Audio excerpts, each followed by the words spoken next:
어제 본문에서 다윗은 일생일대에 아주 뼈아픈 실수를 했습니다. 유혹의 장벽 앞에서 패배했던 것입니다. 이 앞에 있었던 장벽들 앞에서는 패배한 적이 없었어요. 그 힘든 무관심, 무시, 거인, 위협의 장벽도 넉넉하게 뛰어넘었던 다윗이 이 유혹의 장벽 앞에서는 여지없이 무너지고 말았습니다. 그는 전쟁 영웅이었지만 마음에서 일어나는 유혹의 전쟁에서는 패배했던 사람입니다. 여러분, 유혹의 장벽이라는 것이 얼마나 무섭냐면 우리의 판단력을 마비시킵니다. 그래서 죄를 죄로 분별하지 못하고 죄에 빠져버리게 만드는 것이 유혹의 장벽입니다. 그래서 그는 간음이 죄인 줄 알았겠지만 이것을 그 순간에는 분별하지 못한 거예요. 거짓 음모를 만드는 것이 죄인 줄 알았겠지만 그 순간에는 분별하지 못하는 거예요. 그리고 살인 교사죄를 저지르는 것이 죄인 줄 알았겠지만 이 순간에는 분별하지 못하는 거예요. 따라서 유혹의 장벽을 하나님의 말씀과 기도로 이기지 않으면 우리는 인생의 엄청난 파괴라고 하는 결과를 떠안게 되는 것입니다.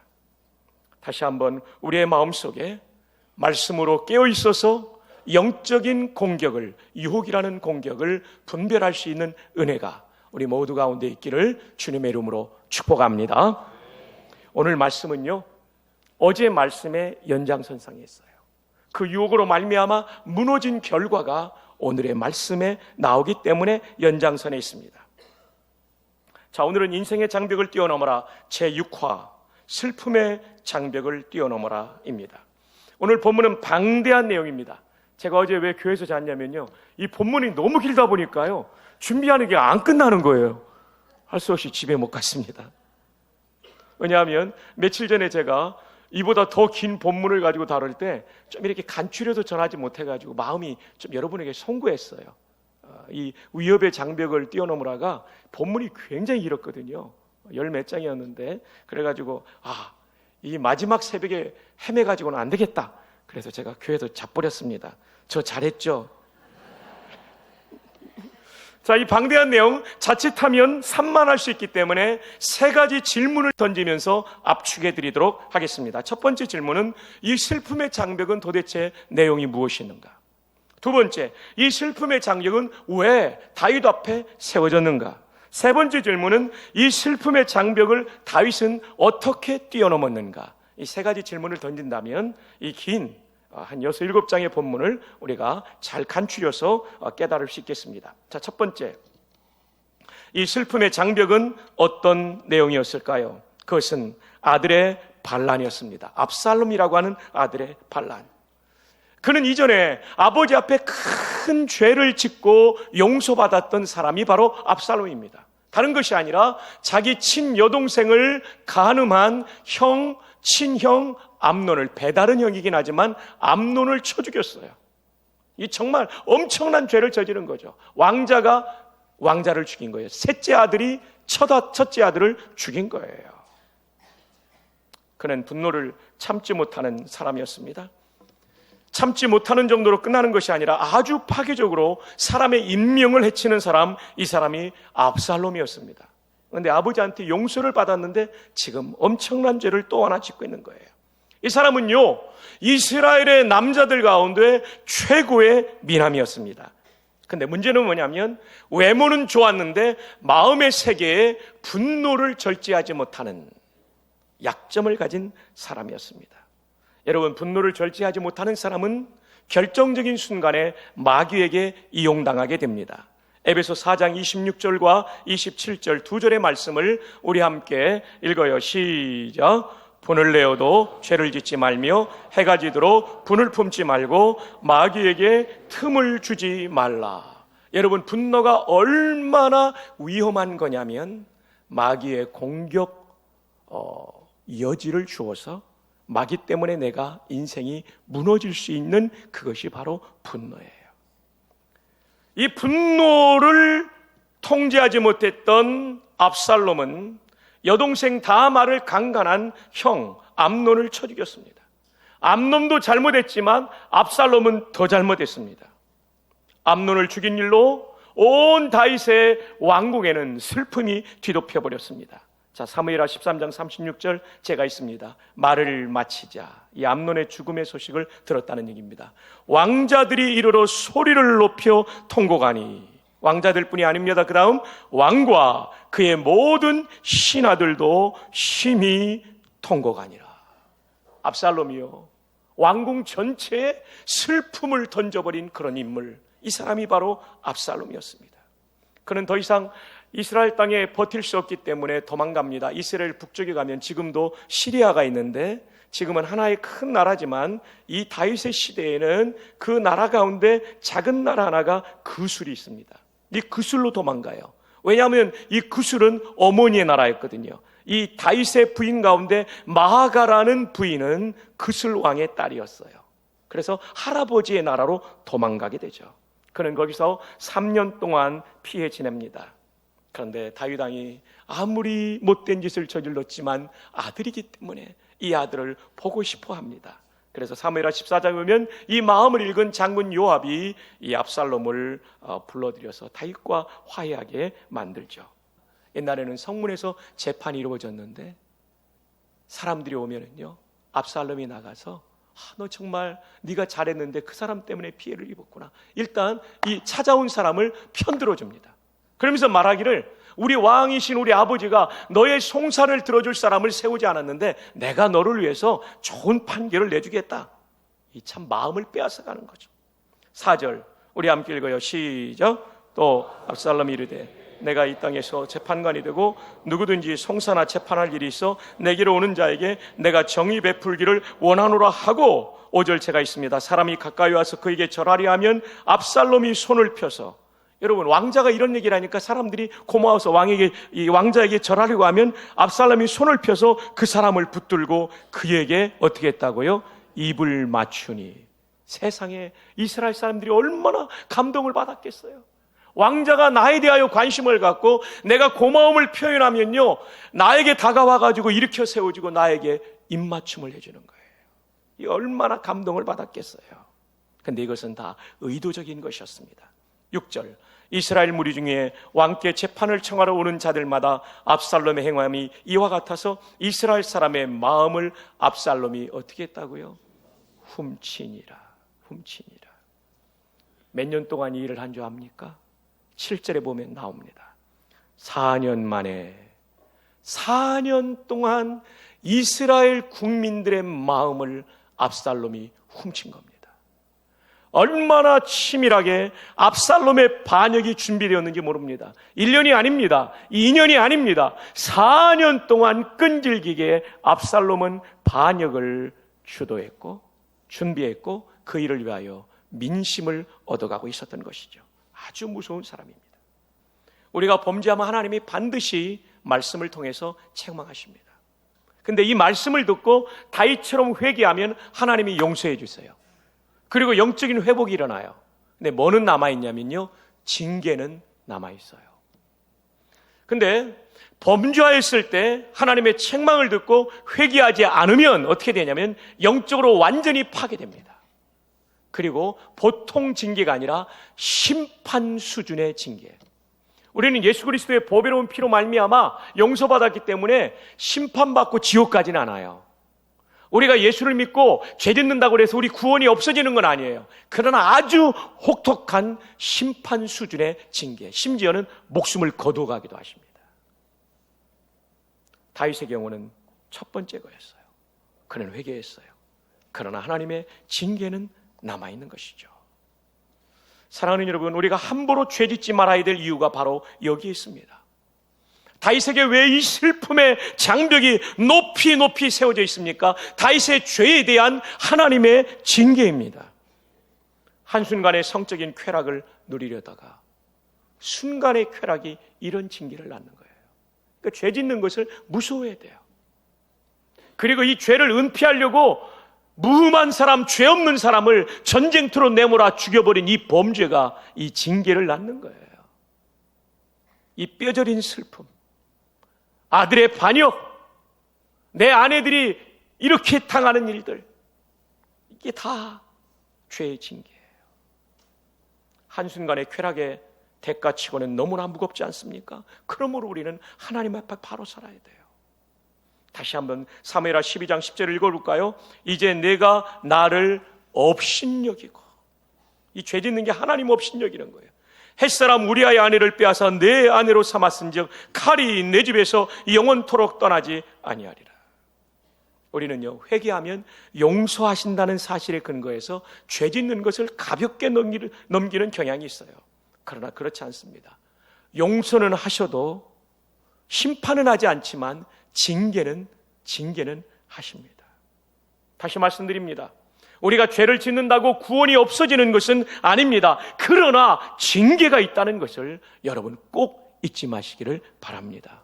이 징계는요, 내가 죄 지은 만큼 나에게 주는 것은 아니에요. 다윗이 죄 지은 대로 했다면 다윗도 목숨을 잃어버려야 됩니다.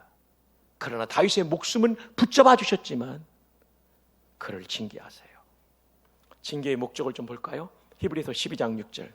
주께서 그 사랑하시는 자를 뭐 하시고요? 징계하시고 그가 받아들이시는 아들마다 책짓질 하심이라 하였으니.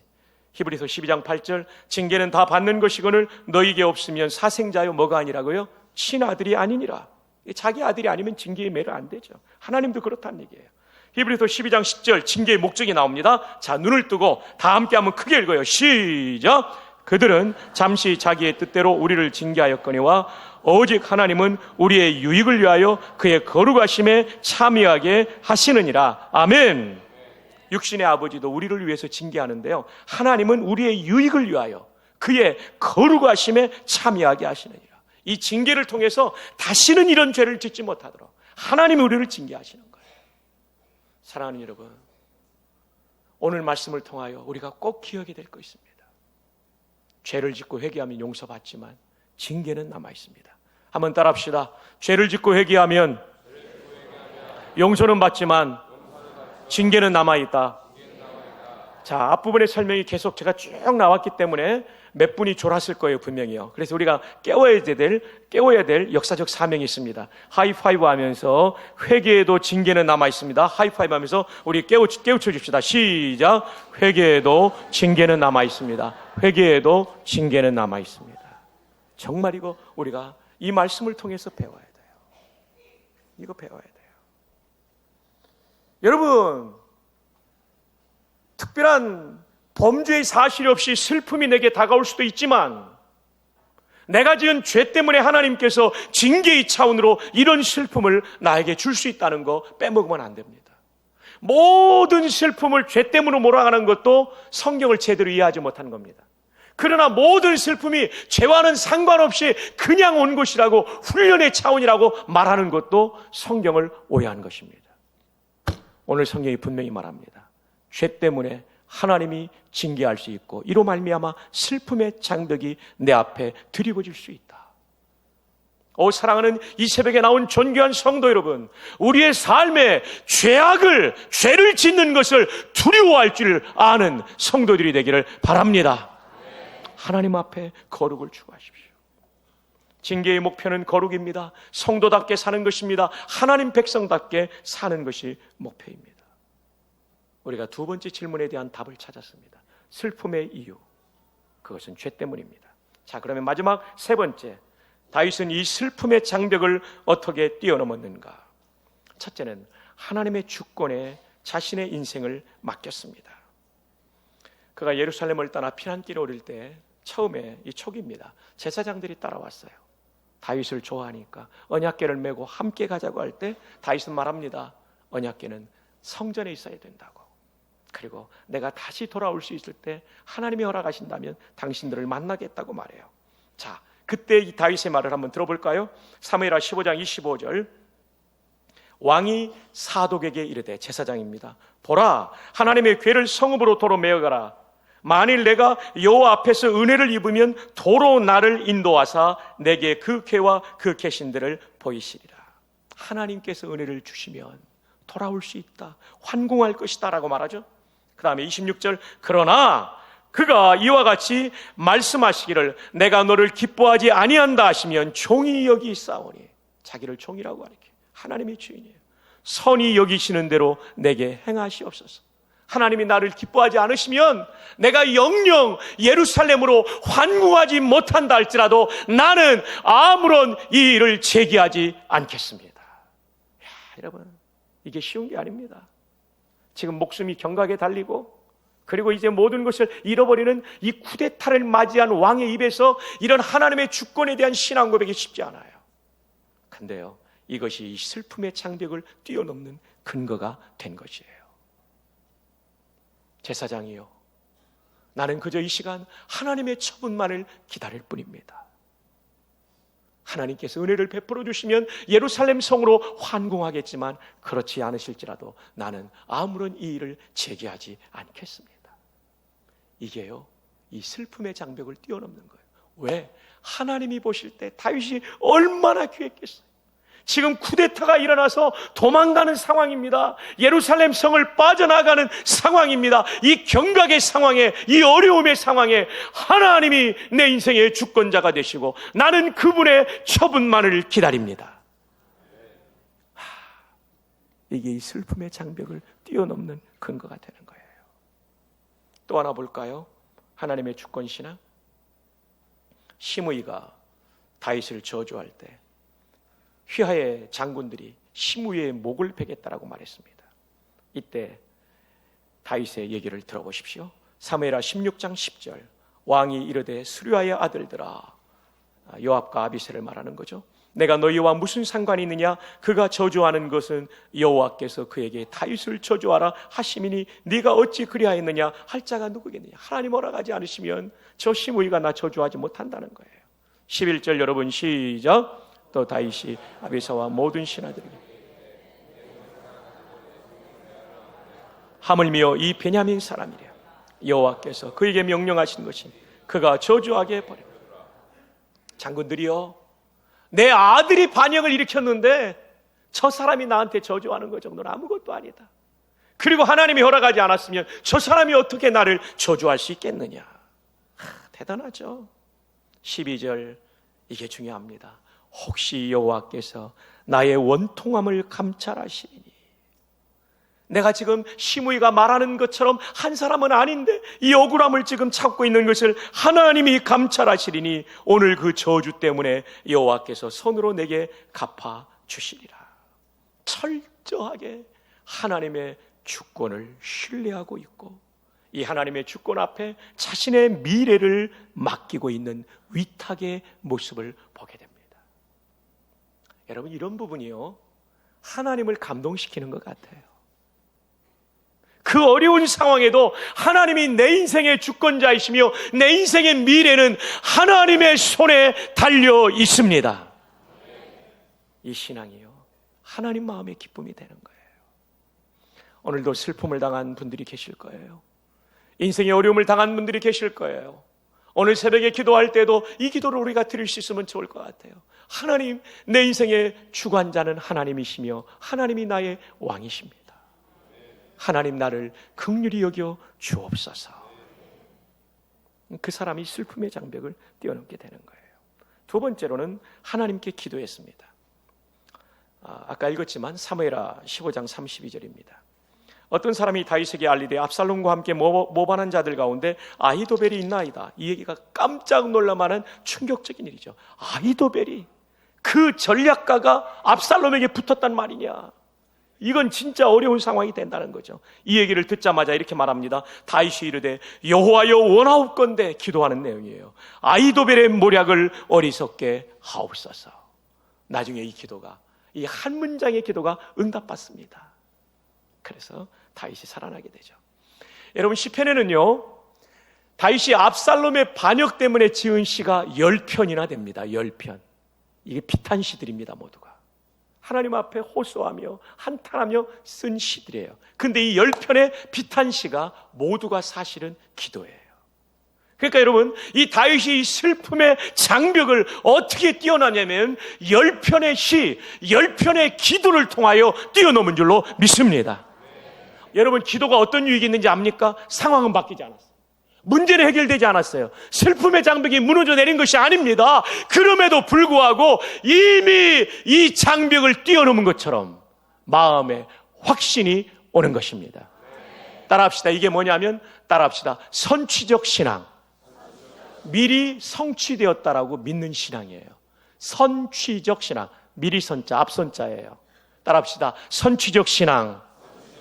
선취적 신앙. 여러분, 기도하는 사람에게 주시는 놀라운 복이 이것입니다. 상황은 여전히 어려워요.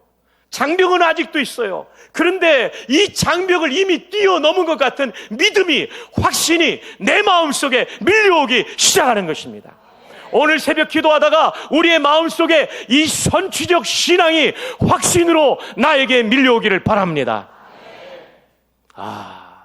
이 선취적 신앙이 생기면 그 다음 뭐가 나타나는지 아십니까? 선취적 감사가 나와요. 이미 해결되지 않은데 하나님이 이루신 줄로 믿고 감사합니다. 자, 우리 전후좌우에 함께 깨어가면서 축복합시다. 선취적 신앙을 가지기를 바랍니다.